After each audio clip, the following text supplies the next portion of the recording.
Bonjour à toutes et à tous, aujourd'hui je vais vous parler des nouveaux VanMoof, mais d'abord VanMoof c'est quoi?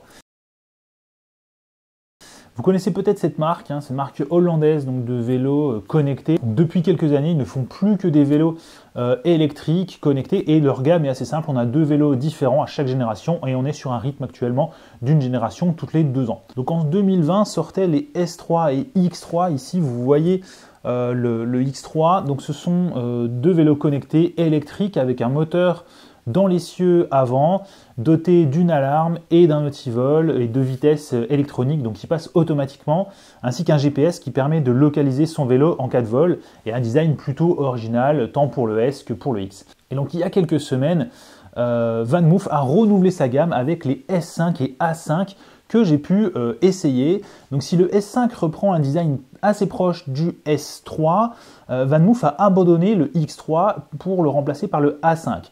Personnellement, je préfère le design du X3 plutôt que du A5, mais il faut reconnaître que le A propose un cadre plus bas que le X, et donc ça s'adapte à un public un peu plus large, les gens qui veulent un cadre assez bas. Sur les autres changements, donc on a le moteur qui est passé de 59 Nm sur l'ancienne génération à 68. Donc c'est pas une révolution, mais c'est quand même une bonne différence, 15% de plus, c'est quand même bien plus puissant. Les vitesses donc qui passent automatiquement sont au nombre de 3 au lieu de 4, mais comme elles se passent automatiquement, finalement on voit pas beaucoup la différence, à part dans certains cas, encore une fois on reviendra là-dessus juste après. En revanche, le capteur de couple qui est utilisé pour déterminer le moment idéal pour passer les vitesses, eh bien lui, il fonctionne bien mieux qu'avant et donc il permet un passage des vitesses beaucoup plus naturel que sur les modèles précédents où parfois on sentait un petit décrochage quand les vitesses se passaient. Là, ça n'existe plus. L'écran dans le cadre, il a été remplacé par des LED sur le guidon.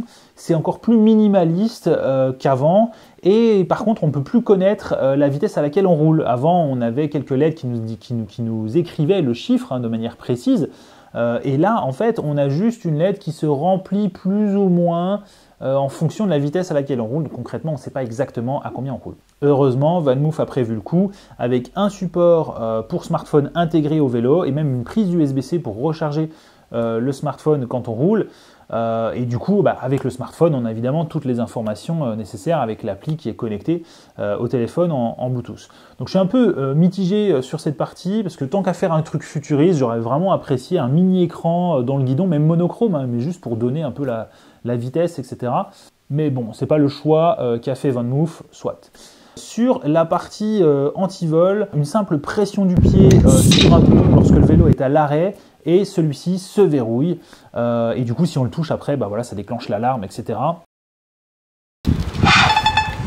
Et pour déverrouiller le vélo, il suffit donc de cliquer depuis son smartphone qui est connecté en Bluetooth. Et si jamais on n'a pas le smartphone sur soi, on peut toujours donc faire un code sur les boutons du vélo afin de déverrouiller celui-ci. Sur la génération précédente, il fallait bouger d'avant en arrière le vélo lorsqu'on le déverrouillait. Et en fait là, c'est plus nécessaire. Donc cette étape est encore plus simple. Donc concrètement, le A5, il pèse 22 kg contre 23 pour le S5, donc juste 1 kg de différence. Le A s'adapte aux cyclistes entre 1,55 m et 2 m, avec des roues de 24 pouces. Là où le S, il est conçu pour des personnes entre 1,65 m et 2,10 m, avec des roues de 28 pouces. Donc quand même des personnes un peu plus grandes sur le S que sur le A. Le S, il a une batterie de 487 Wh contre 463 pour le A5. Ce qui ne devrait pas changer grand chose parce que comme il fait 1 kg de plus, au final ça compense presque, c'est vraiment c'est assez insignifiant, quoi. Si on regarde un petit peu en détail le S5, donc on a un éclairage qui est intégré au tube horizontal, c'est du plus bel effet, en tout cas c'est mon avis, et c'est suffisamment puissant pour rouler dans la nuit. Le moteur est toujours dans la roue avant, le cadre classique du modèle S qui évolue finalement peu depuis la génération précédente. On retrouve toujours une béquille, garde-boue par défaut. Par contre, le porte-bagages est en option. La selle et les roues sont fixées grâce à des boulons anti-vol, donc a priori très compliqué à voler sans l'outil conçu par VanMoof. On retrouve toujours les grandes roues de 28 pouces sur le modèle S. La lumière arrière assez stylée et en symétrie par rapport à la lumière avant sur le tube horizontal. Le carter de chaîne assez propre, la transmission est dans le moyeu arrière, donc il n'y a rien à voir là-dessus. C'est assez propre également. La fixation pour le smartphone, donc on reviendra dessus juste après. La LED est à gauche, donc c'est pour connaître le niveau de batterie hein, en fait, et le bouton là est pour klaxonner. Et la LED à droite, c'est pour connaître le niveau d'assistance, pour changer en tout cas le bouton, le niveau d'assistance. Et lorsqu'on est en train de rouler, ça permet d'activer le boost qui consiste à envoyer toute la puissance du moteur tant que vous appuyez sur le bouton. Donc si vous appuyez pendant 3 secondes, vous avez 3 secondes de puissance max, quel que soit votre niveau d'assistance. Ça, c'est assez pratique pour démarrer lorsqu'on est à un feu ou pour doubler quelqu'un, ou voilà, quand on a besoin vraiment de toute la puissance à un instant T, eh ben hop, on appuie sur ce bouton, on reste appuyé dessus tant qu'on en a besoin, et voilà, évidemment, ça vide un peu plus vite la batterie, mais c'est quand même bien utile. Au niveau des freins, on a désormais un design un peu plus conventionnel, donc des freins aérés pour un meilleur freinage que la gamme précédente. Et concernant la peinture, donc moi je la trouve moins jolie, elle est métallisée, elle est brillante, alors qu'elle était mate sur les modèles précédents. C'est censé être beaucoup moins fragile que la peinture des modèles précédents qui, il est vrai, était quand même assez fragile par rapport à un vélo classique, quoi. Donc concernant mes impressions, en fait, j'ai remarqué la petite augmentation de puissance, hein, 15% de plus sur le modèle précédent. C'est pas une révolution, mais c'est quand même toujours bon à prendre. Globalement, on le ressent quand même en tant qu'habitué donc du X3, le modèle précédent. Et donc on peut dire que le S5 et donc le A5 permettent de rouler à au moins 20 km/h dans toutes les côtes. Au pire des cas, si vous êtes bien chargé, vous serez peut-être à 18, etc. Mais ce sera toujours largement suffisant pour doubler tous les gens qui n'ont pas de boost ou qui n'ont pas l'assistance au maximum. Et à noter donc que l'assistance s'arrête à 25 km/h, hein, comme l'exige la loi, mais il y a une petite tolérance de 1 km à peu près dont VanMoof profite, donc clairement il vous assiste jusqu'à 26 km/h.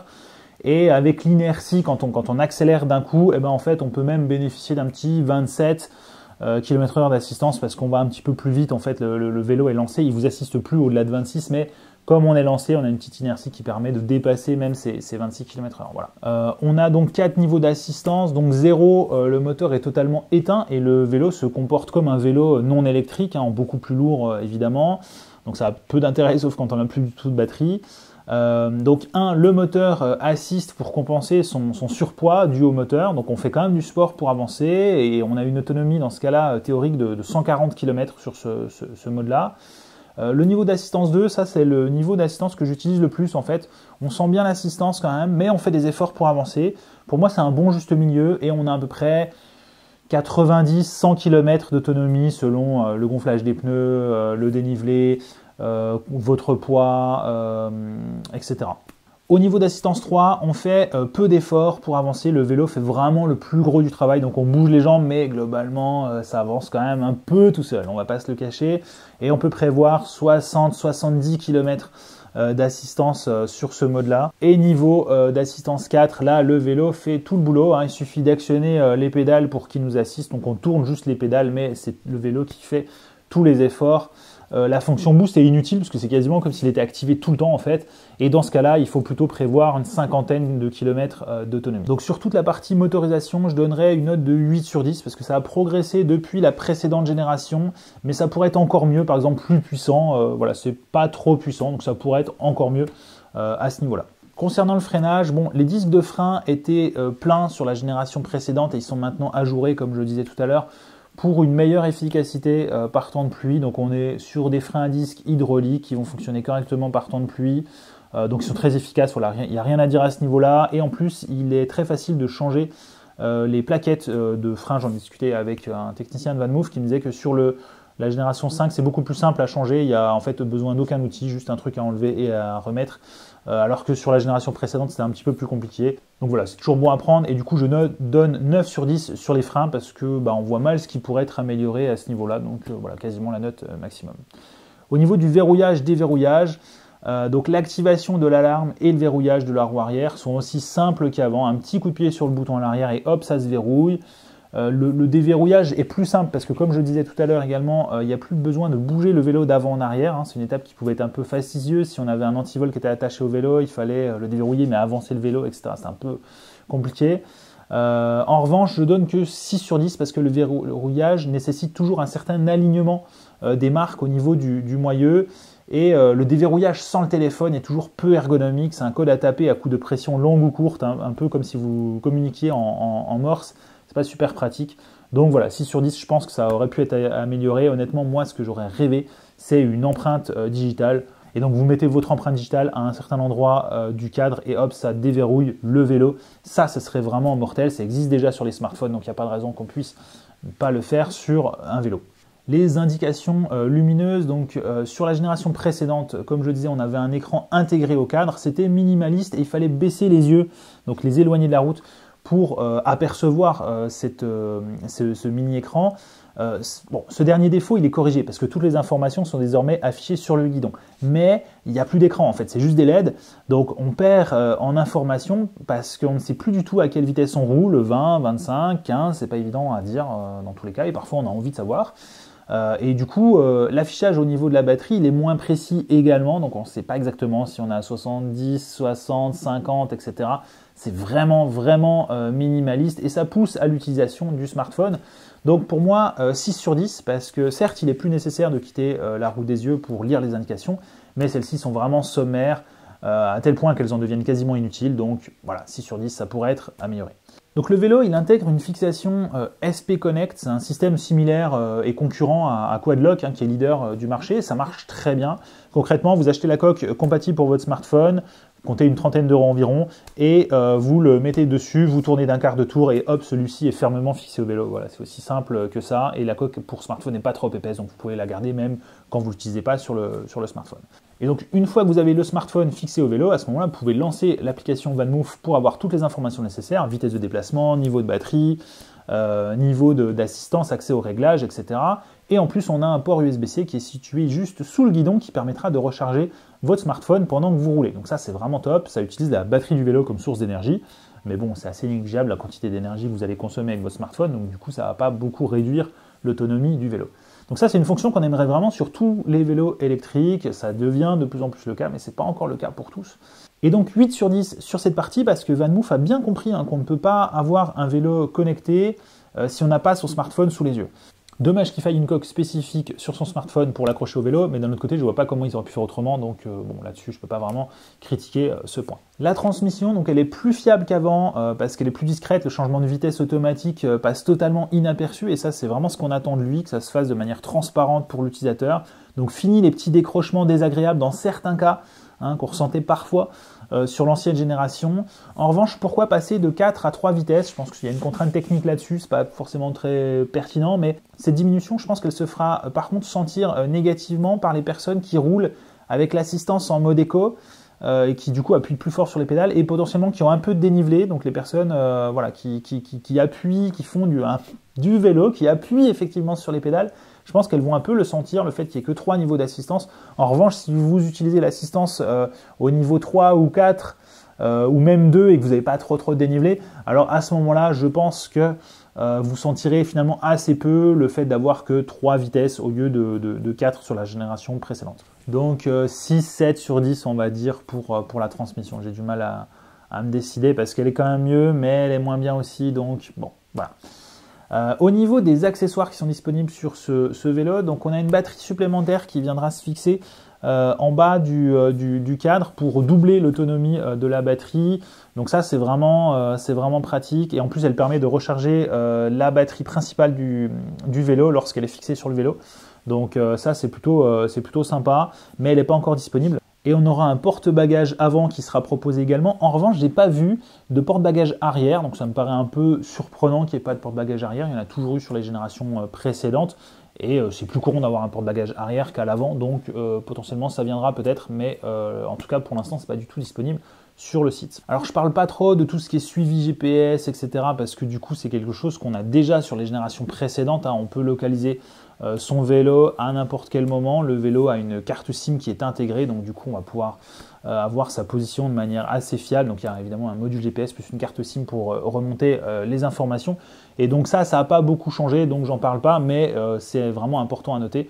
Donc ça existe toujours et c'est vraiment le cœur de l'offre de VanMoof et autres services vraiment spécifiques à VanMoof que d'autres commencent à copier à quelques années de retard, mais en tout cas un service que VanMoof a lancé il y a déjà longtemps, c'est le service de Bike Hunter. Donc en fait vous payez un certain prix lorsque vous achetez le vélo et si jamais on vous le vole, alors c'est VanMoof qui va aller envoyer des bike hunters, donc des employés de VanMoof qui vont localiser votre vélo et qui vont le récupérer et qui vont vous le ramener. Et si jamais ils ne le récupèrent pas, alors au bout de genre 15 jours, et bien du coup ils vous en donnent un autre. Voilà, donc ils vous en rachètent un. Donc ça c'est pas mal et c'est vraiment une sorte d'assurance un peu contre le vol, spécifique évidemment pour VanMoof et qui marche un peu différemment parce que c'est pas juste une assurance, etc. C'est vraiment, on va essayer de récupérer votre vélo grâce à sa puce GPS, mais c'est un service supplémentaire, c'est pas intégré de base dans l'offre du vélo. Et donc au niveau du prix, là ça pique un peu parce que sur la précédente génération, ils étaient sortis à 2000 € et ensuite ils ont augmenté à 2100, 2200, etc. Maintenant ils sont à 2500. Et là sur cette génération-là, qui certes est quand même plus évoluée sur un certain nombre de points, eh bien on est à 2500 € en prix de lancement et ils vont augmenter à 3000 € au 1er octobre. Donc quand vous verrez cette vidéo, ça sera vraiment les derniers jours de la promotion. Ensuite, ils vont augmenter le prix de 500 €. Donc j'ai envie de dire, décidez-vous vite parce que les prix, comme dans tous les domaines en ce moment, mais en particulier chez VanMoof, les prix ces dernières années ont pas mal augmenté après avoir une grosse baisse finalement avec la sortie de ce modèle-là, la génération 3. Et ben depuis, les prix ont pas mal augmenté. Donc voilà, quand ils disent qu'ils vont augmenter les prix dans 3 jours, c'est pas juste pour vous inciter à l'achat, ils vont vraiment augmenter les prix dans 3 jours de 500 €. Donc voilà, si le vélo vous plaît, n'hésitez pas trop longtemps parce que pour le coup, à 2500 €, je trouve que ça reste quand même un bon modèle.